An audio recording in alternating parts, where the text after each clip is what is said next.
I got a couple of pieces of sound for you guys. They're from Josh Allen. I don't know if you heard the initial comments he had after Monday night's game, but some people kind of took it and ran with it, that maybe he was taking a dig, no pun intended, at Stefon Diggs and maybe being a little bit better off than. It's a good play. Just like some people kind of. They look really good, man. I'll tell you that. Do you want to hear the post-game comments, and you tell me before we hear his? Let's hear them. Okay, so this was Josh Allen post-game on Monday night. It's paying dividends of what we've worked on throughout the entire offseason and through training camp of the everybody eats mentality.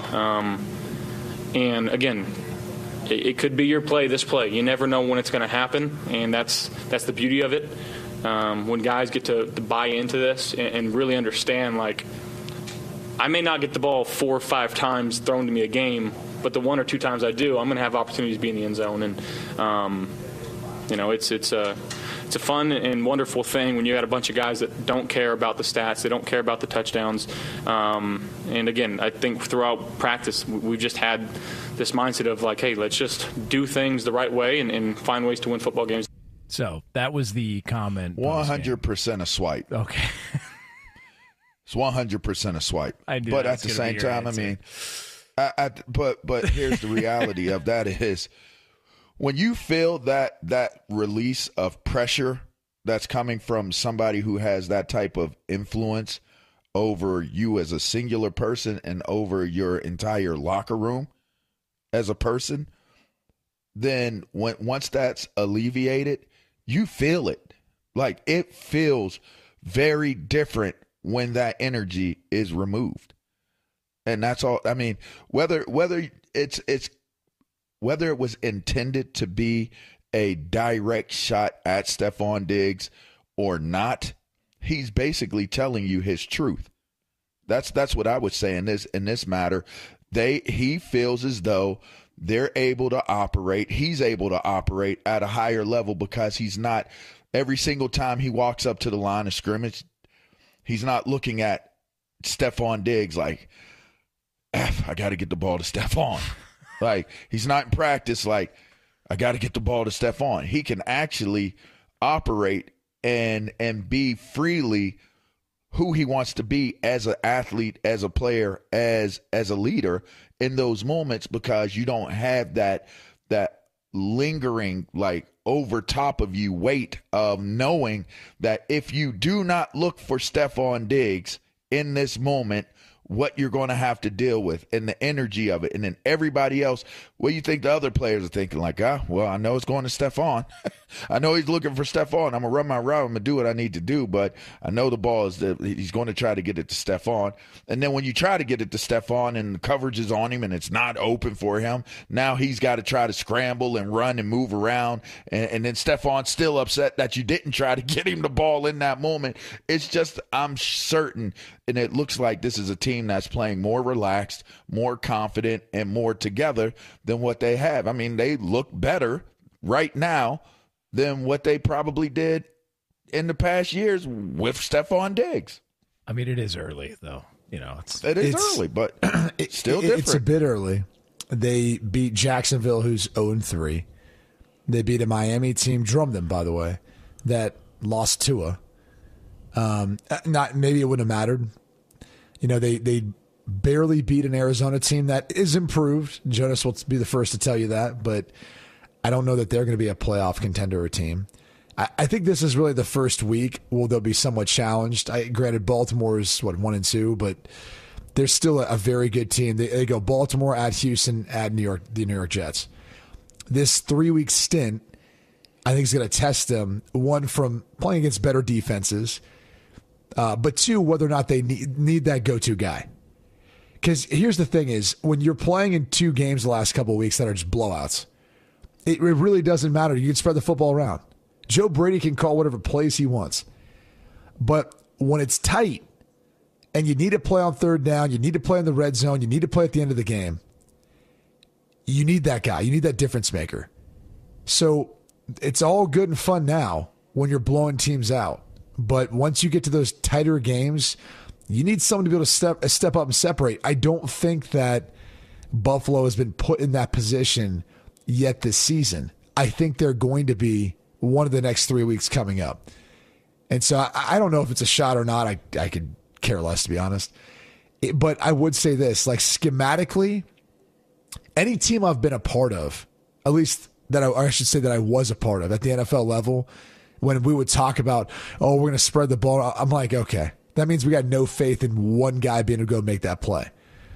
Because I can tell you this much from, the early years when I was in Cleveland, my rookie year in particular, I'll never forget some of the situations being in Arizona and Rob Chudzinski calling down the play and us talking about like throwing a Hail Mary to Kellen Winslow, to K2. And Dorsey being there, and we're kind of sitting there talking on the sidelines because we had Braylon, we had Kellen. They're both having great years. And Ken's comment was, hey man, if you throw it up to him, like if you throw it his direction, he will come down with it. Now he goes, it might be an OPI, it might be something else that comes along, but like he will make sure he will catch that football.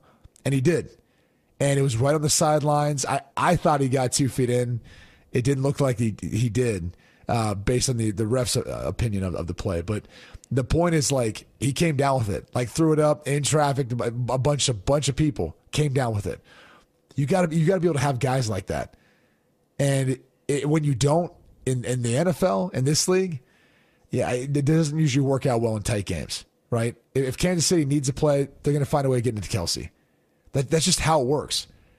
So maybe that guy will emerge for Josh Allen of Buffalo. Maybe it will be Dalton Kincaid, who we talked to Pete earlier this week. He mentioned it. He's been pounding the table for the last couple of years trying to get Kincaid going. But I don't know who it's going to be. Maybe it's Keon Coleman or whoever they're trying to kind of lean on. But someone eventually has to emerge as that guy to replace Stefon Diggs. You just have to have that in the NFL. So Josh Allen, being asked about those comments, which by the way, it doesn't strike me as his MO to call somebody out like that following a game or take a shot at somebody. He doesn't seem like that type of dude, but he did have to address that yesterday with the media. I know there's a lot of people talking out there. Again, I'm not trying to tear down anybody. I've loved everybody that I've played with.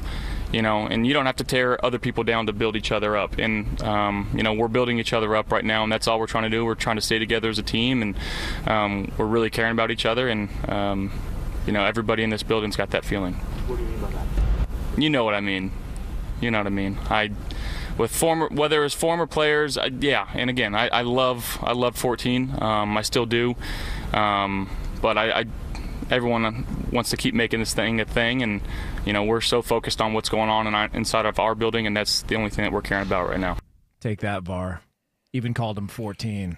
That's a sign of affection. Yeah, but again, I still think that the addressing of it is because of the energy of it. Well, the presence of it. The thing I wonder too, it's not like Stefon Diggs had like a huge role in the offense the last 9 games of the year last year. It's kind of it felt like it was. But it was very well chronicled how Stefon Diggs was reacting to the end of games, during the games, after the games, after the season, leaving the locker room, like the interactions. Everybody knows. Even the way he departed the organization, and even the comments that came when he, what did they say at this point in time? They just thought it was right to eat that situation, like yes. Even with what it was costing them, whatever it was. To me, it is something that, and to Q's point, when you have that type of a guy there, you either have to shoulder it and deal with what comes with having, because the most selfish dudes on a team are the cornerbacks and the receivers. Everybody knows that. They're touched. They're just different people. They are the ones that are out there on an island. They are the only ones that are by themselves, period. Like, no one else is out there on an island like a cornerback or a receiver. Like, if they had a radio show, they would do it solo. They are very, very isolated and different people. You see the shot he just took at us? What do you mean? I saw him. He's calling himself a wide receiver. Yeah, right. And he is different. No, hold on a second. And he is a diva. No, and he always wants the ball. Bring that up, Jonas. Do you have a solo show, Jonas? That'd be $10. Okay, well, listen, I'll He pay only you. does AQ. He only does 2 Pros and a Cup of Joe because they didn't take the Jonas Knox show for this time slot. I mean, I don't know. I don't know why we have to go there. I mean, since we're on the topic, he would step over our dead bodies. Oh, 100%. To walk to that mic and have a conversation. And guess who would be right behind him, farting and laughing right along with him, right? Lee. Yeah. That's the setup. Yeah, and that's the setup. And you know what Lee would say? Riverside. And Riverside. Kind of fart on both your corpses. Yeah. But I'm glad you brought it 2 to 4 Eastern time every single Saturday. There you go. Fox Sports Radio. Yeah, you better be careful. You won't be 2 to 4 this weekend. That is true. You are my key card into the building. Yeah, you better be careful, my guy.